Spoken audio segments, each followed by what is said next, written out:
They married in 1927. She gave Monty the affection he'd never known as a child. She was a lovely person. She was, I suppose she was plain. She had a very interesting face, not pretty at all. Interesting and kind and quite unusual. And we just took her to our hearts straight away. And she loved it. At the Army Staff College, Monty gained a reputation as a brilliant teacher. At last, aged 41, he became a father and soon took charge of the domestic routine. I went up to see this new baby, and Betty was in bed. They used to stay in bed more in those days when they had babies. And she said to me, "Oh, Bernard is wonderful." She said, "I'm nursing David, as you know, and I can never remember which side to feed him from." And she told him this, and he said, "Oh, we soon fix that." You can imagine him in his quick voice, "We'll soon fix that." There was a china rabbit in a shelf over the bed. And he picked up this rabbit and he said, "Now, you're feeding him the right breast this side, so we put the rabbit over his head, and you're feeding him the left side next time, the rabbit goes over that side." She thought that was great.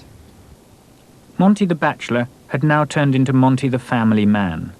In 1931, his ambition was fulfilled. He became colonel of the 1st Battalion, the Royal Warwickshire Regiment, taking it to Palestine, Egypt, and to India. With Betty and his son David at his side, these years were, he wrote, the happiest of his life.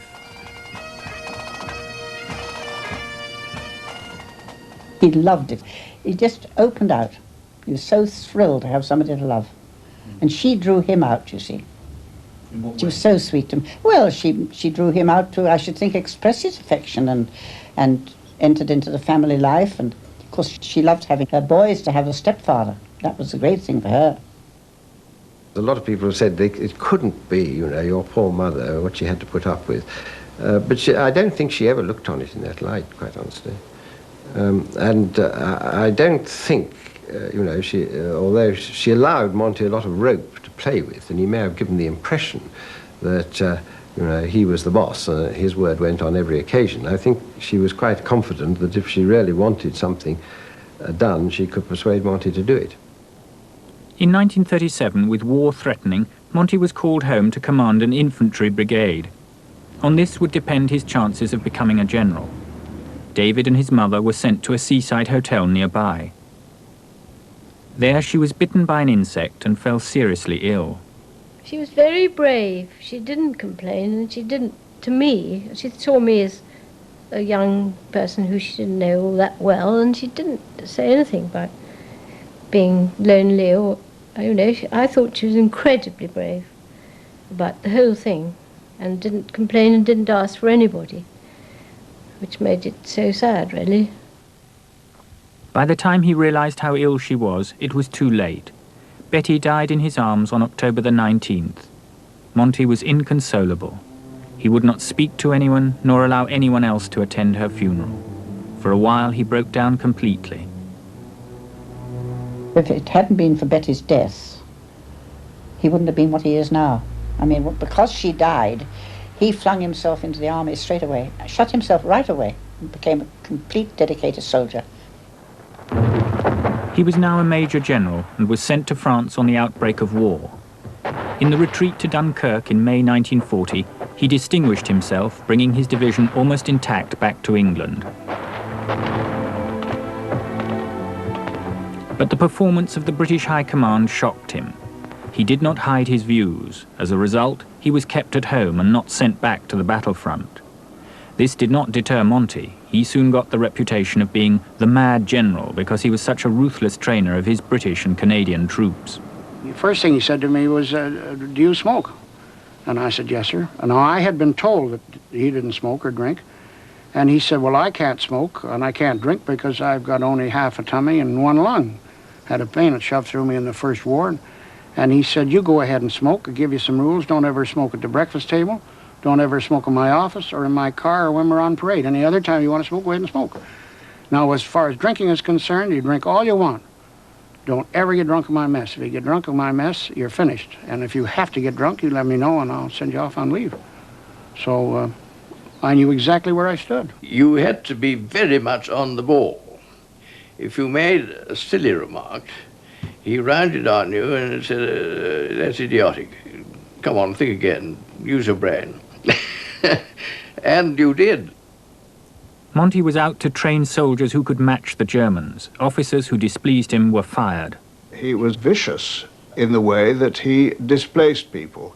He made up his mind, apparently, very quickly, on appearances very often, which was rather hard on people if they were the wrong shape or the wrong age, because he never gave them a chance, as far as I could see, to prove what they were worth. Very often he used to be, I'm sorry to say, very sneering behind their backs. He felt there were a lot of people in the wrong positions. And he was giving, as the English call it, a bowler hat to quite a few, and he wasn't very popular. And he said, and I asked him about it, and he said, well, I'm not trying to win a popularity contest. Meanwhile, the real war was being fought in North Africa.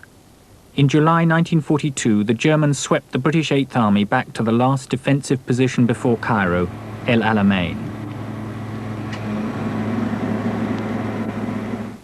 Rommel seemed invincible. Auchinleck, the British commander-in-chief, rallied his retreating troops and attempted to give battle. But his Eighth Army staff were ordered to make plans for further proved victorious. Every day this appeared more likely. There was absolutely no clear leadership. There was extraordinary little decisiveness and extraordinary little vision of the future and very little clarity. And that's what made us feel uneasy about the whole thing. Totally depressed, really, and a feeling that we were going to lose the war. Churchill, having faced a vote of no confidence in Parliament, flew out to the desert to see what was wrong. He sacked Auchinleck. General Alexander was made commander-in-chief, while Monty was summoned from England to take over the Eighth Army. He immediately set out to create a new spirit in men who'd grown cynical and used to retreat.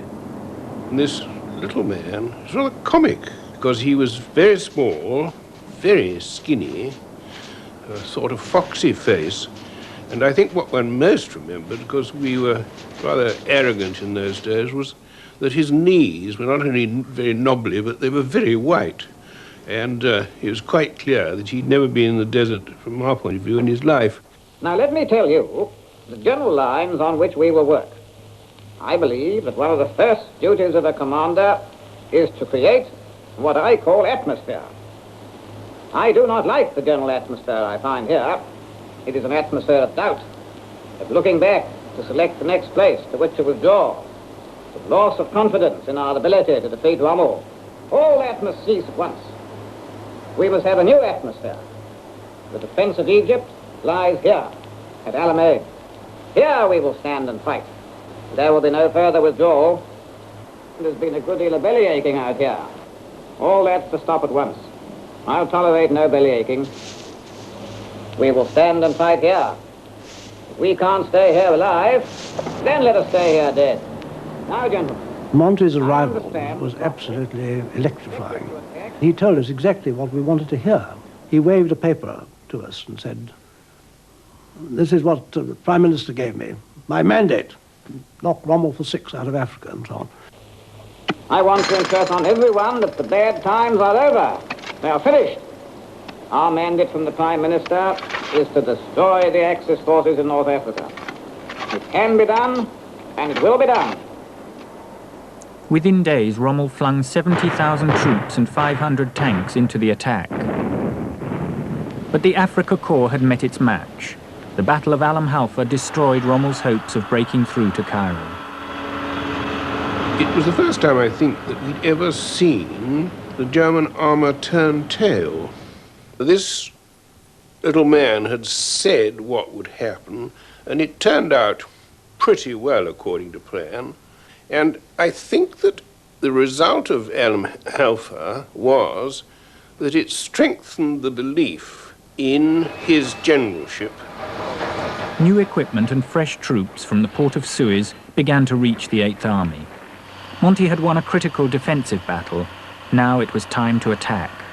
By this time, we were all starting to call him Master, because he'd very much established himself. And he walked up and down, looking just like Napoleon, with his hands behind his back.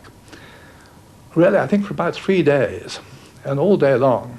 Then he went into his caravan and he wrote out what was really the order of battle for the Battle of Alamein on 14 pages, as I remember it, of foolscaped pencil paper. And there was very little change thereafter.